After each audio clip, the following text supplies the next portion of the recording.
आज्ञा ओडिशा वेस्ट बेंगल माने भुवनेश्वर हावड़ा आम कल्पनारू भुवनेश्वर कल्पनारू आम बस रे आम भुवनेश्वर यात्रा कलु मझिरे बस भी जो रहे खाया पीया करने ढाबा रहे सिटी ढाबे जो खाया पीवा तापर पुणी आम बस को चढ़िलु एमती मो संपूर्ण विवरणटा कहबी मोर जो यात्रा तो एमती बस रे चढ़ी सारा पुणी बस गड़ी चलला तो गड़ी चलला पुणी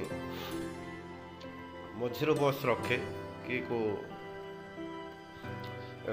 बाहर को जीवे करेंगे किए चा पीब किए कजिब ये सब व्यवस्था अच्छी बोली मझिर भी बस रहा रही सारा समस्ते निज निज काम सरी पुणी बस रे उठिले बस गड़ी चढ़ी बस जाई पहुँचगला हावड़ा माने ये कालकाटार बाबूघाट पहुँचला आम बस बुली सारापर आम गलु बाबूघाट देखु ये जो दांत काठी सब बिक्री सकाल सकाल टाइम आम ये सब जा सारापर भाविलु गंगा माता दर्शन कर तो गंगा माँ का दर्शन करने जो बाबूघाट भीतर का जो मेन गेट अच्छी जो समस्ते स्नान कर समस्ते सकाल सकाल गंगा माता दर्शन कर भक्ति अर्पण कर बहुत लोक जो माने श्राद्ध दवा को जाहांती बा तांकर जो विधि विधान अच्छी गंगा मारे डुब पकईकी सी तांकर जो जोड़ी भाई काम समाप्त करके आसवाई जाती से मैंने भी सब से अच्छा भितर आम गंगा माँ को देखिलु आम भी से सामिल हेलु जो माने एठी देखुचंती बहुत भल लगुए कारण गंगा माँ को तो एमती जोटी देखले भल लगे ता भीतर जो बोट लॉन्च जाऊए आसुए से सब मेन कथा ये सब को आम जेहेतु देखिना हूँ तो ये सब आम गोटे चमत्कार लगुए भल लगुए कारण पानी भीतर बोट लॉन्च ये सब सीप ये सब आम तो सहज देखा सब देख समुद्र जहाँ हो जो टोटाल जो दृश्य बहुत मनोरंजन थिला चमत्कार थिला आमको बहुत आनंद लगुला तेणु आम तो जो जीवु से तो 11टा टाइम देते 11टा बेले भेटू किंतु ता भर आम करूँ कौन सका 11टा पर्यटन ये सब आम बोली देखु था देखा सहित आमर गोटे नॉलेज भी मिलूला आउ मनोरंजन भी हो जाऊला तो टोटाल पानी भितर लंच जावा आसवा करूए देखो सब गंगा माँ पाक आसिक डुबकी लगाऊँ जोटा एमती भी नुआ आसिले गंगा ने करना आम गंगा मातार डुबकी लगेबू आम पाप जी क्षय हो तेणु समस्ते डुबकी लगो था आम भी से सब को देखु था देखिबार भी आमको बहुत मजा लगुए आमती भितर तापरे जो बस सफर ना ये गोटे अलग सफर ट्रेन सफर बस सफर भीतर बहुत फरक बस सफर बस जाई तार जगार भी पहुँचे देला बोली आम ये सब देखा पाइलु जदि आम ट्रेन जाता आम हावड़ा ओह्लि था आम पड़े जाता अलग कथा कि आम ठीक ही आसता तेणु ये सब देखि सारापर आम ता साइड्रे देखो पूरा पार्क टाइप रही साइड्रे आम पाद आगू आगू बढ़ी चलला आहरी भी किसी देखू गोटे जिन देख सारापर आउ कि भी देखा इंटरेस्ट हम तेणु ये सब भी देखी देखी जाऊँ पुराणा जो डंगा सब रही जोटा कि यूज होनी सी केमती कौन ताक भी आम निरीक्षण कलु आगू आगू जाई ये सबको आम मार्क कर नॉलेज न था करना आम सब जानू ये संपूर्ण नुआ राज्य बहुत लोक ओडिशार बहुत लोक आमर କାଲକାଟାରେ ରହୁଛନ୍ତି, ବିଜନେସ୍ କରୁଛନ୍ତି, ନିଜ ଘର ଭଳି ସେମାନେ ଯାଉଛନ୍ତି ଆସୁଛନ୍ତି।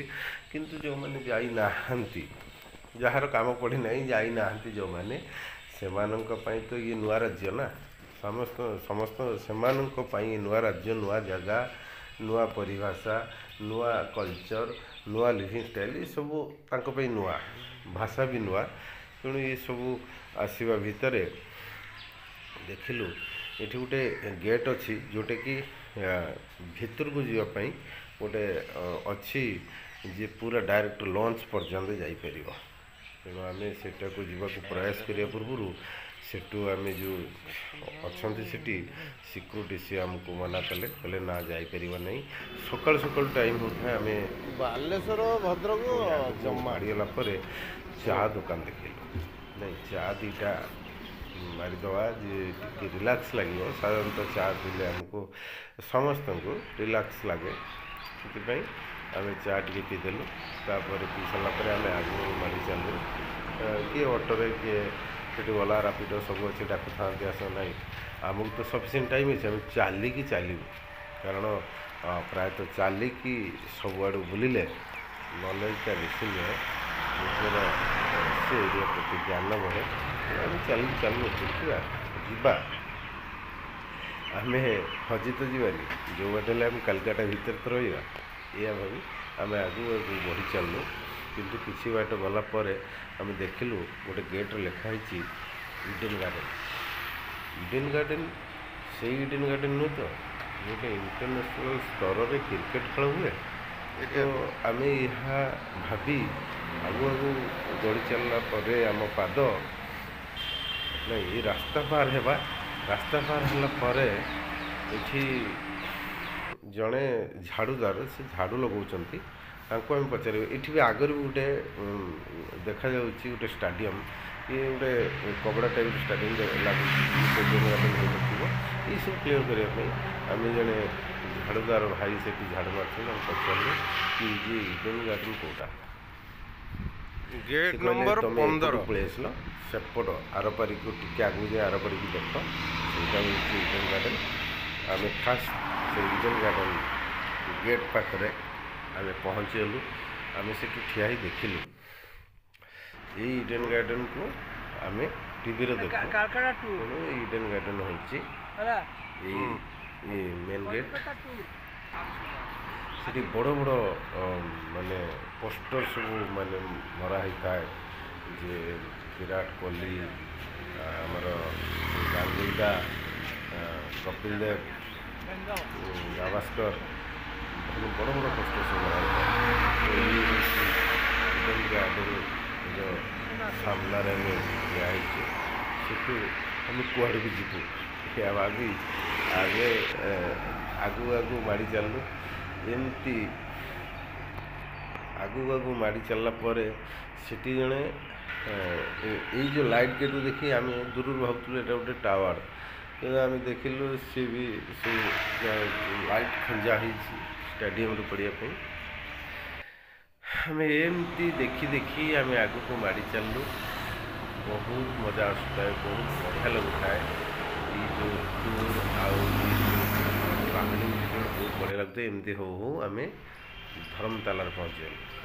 ଧର୍ମତାଲାରେ ପହଞ୍ଚିଗଲା ପରେ ଆମେ ଟଏଲେଟ୍ କେଉଁଠି ଅଛି, କ'ଣ ଗୋଟେ ଶିଖୁଛୁ, ସେସବୁ କାମ ସାରି ଆମେ ପୁଣି ଧର୍ମତାଲାର ସବୁଆଡ଼େ ବୁଲିବାକୁ ଲାଗି ସାରିଲା ପରେ ସେଠୁ ଧର୍ମତାଲାରୁ ଆମେ ପଳେଇ ଆସିଲୁ ବସ୍ ଯୋଗାଯୋଗ କରିବାକୁ। ଲୋକଙ୍କୁ ଯିବୁ ନା ଆମେ ଯିବୁ ବଡ଼ ବଜାର। ବସ୍ ଆସି ସେ ଯେଉଁ ପୋଲ ଉପରେ ଛାଡ଼ିଦେଲା, ଆମେ ପଚରା ଉଚରା କରି ବଡ଼ ବଜାର ଆଡ଼କୁ ଚାଲି ଗଲୁ। ସେଠି ନଜାରା ଦେଖି ବହୁତ ବଢ଼ିଆ ଲାଗିଲା। ନଜାରା ତିନି ମହଲା ଉପରେ ସବୁ ଗଛ ହେଇଯାଇଛି ସବୁ। ତାମାନେ ଏଠି ଦେଖୁଥିଲ ବିଲ୍ଡିଂ ଉପରେ କ'ଣ ଗଛ ସବୁ ହେଇଯାଇଛି। ମାନେ ଏଠି ଲୋକମାନେ ତାରି ଭିତରେ ରହୁଛନ୍ତି, କିଛି ଅସୁବିଧା ହେଉନି। ଏମିତି ଦେଖି ଦେଖି ଆମେ ଚାଲିଲୁ ମାର୍କେଟ ଭିତରେ। ଆମେ ଚାଲିଲୁ କାରଣ ଆମକୁ ଯିବାର ଅଛି। ଆମେ ଯାହାକୁ ଭେଟିବୁ ସେ ବଡ଼ ବଜାର ଯେଉଁ ପୋଲିସ୍ ଷ୍ଟେସନ ପାଖରେ ଦେଖା କରିବେ ବୋଲି ଆମକୁ କଥା ଦେଇଥିଲେ। ଆମେ ସେଇ ଆଡ଼କୁ ଯାଉଛୁ। ଯିବା ଭିତରେ ବହୁତ ଆନନ୍ଦ ଲାଗୁଥାଏ। ଆଉ ଏତେ ଆନନ୍ଦ ଲାଗୁଥାଏ ଯେ କାରଣ ଆମେ ନୂଆ ନା, ତେଣୁ ଯେଉଁମାନେ ପୁରୁଣା ଲୋକ ତାଙ୍କୁ ତ ଆନନ୍ଦ ଲାଗିବନି, କାରଣ ସେମାନେ ଏଇଟା ସବୁବେଳେ ଦେଖୁଛନ୍ତି। ଆମକୁ କିନ୍ତୁ ଭଲ ଲାଗୁଥାଏ। ତ ଆମେ ଚାଲୁ ଯାଇ ଦେଖିଲୁ ଆମେ ଫ୍ରୁଟ୍ ବିକ୍ରି ହେଉଛି। ସେ ଜାଗାରେ ପହଞ୍ଚି ଆମେ ଫ୍ରୁଟ୍ ବି ଖାଇଲୁ। ତାପରେ ଯାହାକୁ ଦେଖା କରିବୁ ତାଙ୍କ କଲ୍ ଆସିଲେ ସେ କେଉଁଠିକି ପୁଣି ଡକେଇବେ, ଆମେ ଇନ୍ତଜାର କରୁଛୁ। ତାପରେ ଆମେ ଫ୍ରୁଟ୍ ଖାଇଲୁ, କାରଣ ଫ୍ରୁଟ୍ ଖାଇଲେ ଦେହରେ ଟିକେ ଏନର୍ଜି ଆସିଯାଏ, ଆଉ ସେ ବି ଭଲ ଦେହ ପାଇଁ। ଯାତ୍ରା ସମୟରେ ଆମେ ଫ୍ରୁଟ୍ ଖାଇଲୁ। ତାପରେ ଦେଖ ଏଇ ଯେଉଁ ଜାଗା ଭିତରୁ ଇଏ କେଉଁ ଗଳି ମୁଁ ନା ଜାଣିନି, କିନ୍ତୁ ଏ ଗଳି ଭିତରକୁ ଯାଇ ସେଠି ବି ଯେଉଁଠି କାମ ଥିଲା ସେ କାମ ଆମେ ସାରିଲୁ। ଏମିତି ବୁଲୁ ତାପରେ ଆମେ ପଳେଇଗଲୁ ଲାଲ ବଜାର। ବଡ଼ ବଜାର କାମ ପରେ ଲାଲ ବଜାର ଆମେ ଭାବିଲୁ ମେଟ୍ରୋ ଭିତରକୁ ଯିବା ପାଇଁ, କିନ୍ତୁ ମେଟ୍ରୋ ଭିତରକୁ ଯିବା ପାଇଁ ଭିତରକୁ ଯାଇଛୁ। ତାପରେ ଆମକୁ କେହି ଜଣେ କହିଲେ, ଆମେ ନିଜେ ଭାବିଲୁ ଯେ ଏଠି କ୍ୟାମେରା କରିବାଟା ନିଷେଧ ଥିବ, କାରଣ ବାହାରେ ବହୁତ ଗରମ ହେଉଥାଏ। ଆମେ ଭିତରକୁ ଚାଲିଗଲୁ ଯେ ଟିକେ ଥଣ୍ଡା ଲାଗିବ। ମେଟ୍ରୋକୁ ଯାଇ ଏ ସବୁ ମୁଁ କ୍ୟାମେରା ଦ୍ୱାରା କ୍ୟାପଚର କଲି। ତାପରେ ପୁରା ଭିତରକୁ ଗଲେ କୌଣସି ଟିକଟ ଲାଗିବ, ତେଣୁ ଆମେ ଆମ କାମରେ ଯାଇଛୁ। ତା ଭିତରେ ଆମେ କାହିଁକି ସେପଟେ ଯିଏ ପୁଣି ଫସିବୁ କି ଆମେ ସେ କିଛି ଜାଣିନାହୁଁ, ଅବଗତ ନୁହଁ, ତେଣୁ ଆମେ ପୁଣି କ'ଣ କଲୁ, ସେଠିକାର ଦେଖି ସାରିଲା ପରେ ଆମେ ଉପରକୁ ପୁଣି ଚାଲିଲୁ। ହୁଏତ ଯଦି ବି କୋଲକାତା ଯାଇଥିବୁ କାହା ସହିତ କୌଣସି କାମରେ ଯାଇଥିବୁ, କିନ୍ତୁ ଆମେ ଏମିତି ଖୋଲା ସବୁଆଡ଼େ ବୁଲିବା ହେଇନଥିଲା। ଏଇଟା ଫାର୍ଷ୍ଟ ଟାଇମ୍ ଯେ ନିଜେ ବୁଲିବା ସବୁଆଡ଼େ। ତ ଆମେ ପୁଣି ଏହା ଉପରେ ଆମେ ଉପରକୁ ଗଲୁ। ତା'ମାନେ ଆମେ ଅଣ୍ଡରଗ୍ରାଉଣ୍ଡ ଭିତରକୁ ଆସିଯାଇଛୁ। ଆମେ ଉପରକୁ ଗଲୁ। ଉପରକୁ ଯାଇ ଆମେ ପୁଣି ଟାଉନ୍ ଭିତରକୁ ପଳେଇବୁ, କାରଣ ଏ ଭିତରେ ତ ବହୁତ ବଢ଼ିଆ ଲାଗୁଥିଲା। ଏମିତି ଯେ ଥଣ୍ଡା ଲାଗୁଥିଲା, ମସ୍ତ ଲାଗୁଥିଲା ତା ଭିତରେ। ଆମର ଯେଉଁ ଟୁର୍ ହାଉଡ଼ା ଯେଉଁ ବଜାର ବୁଲିବା ବା ସେଠିକାର ଯେଉଁ ସିଟି ସବୁ ବୁଲିବା, ଏଇ ଯେଉଁ ଟୁର୍, ଇଏ ଗୋଟେ ପ୍ରକାର ଆନନ୍ଦ ଦେବ, ଗୋଟେ ମଜା ଲାଗିବ। ତାପରେ ଆମେ ଉପରକୁ ଯାଇ ଆମେ ମାର୍କେଟ ବୁଲିଲୁ।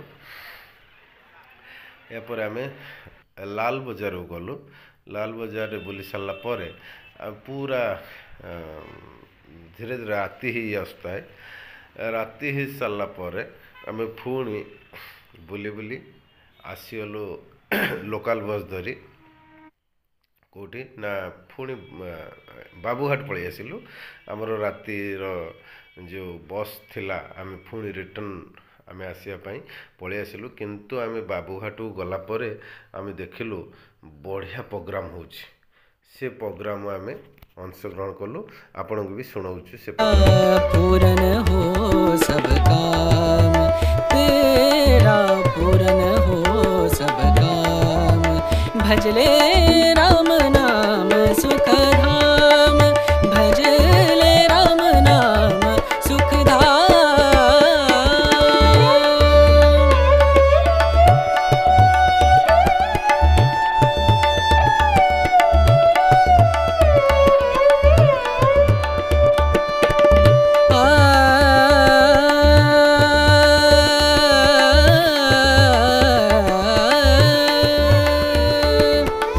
संत समागम,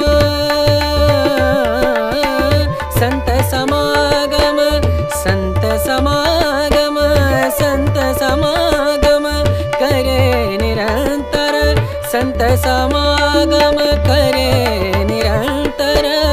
जग से हो उपरात, जग से हो उपरात। कि सुंदर प्रोग्राम चली थाए। तो तापर आमे खाई नेलु जीवा पाई। तेणु बाबूघाटर जो प्रोग्राम बहुत आनंद लगुला तेणु हुए तो आम आउ को दिन आसते आम देखा पाई न था आज हुए तो से मौका मिलला तापर आम पुणी बस रे माने आम सीट ग्रहण कलु एमती पुणी आम हावड़ा छाड़िलु बस आगु आगु गड़ी चलु थाए बहुत आनंद लगला ये यात्रा भिडियोटी आपण को केमती लगे मु जानी किंतु मु चाहूँगी ये भिडियोटा आपन को भल लगे रही नमस्कार जय जगन्नाथ।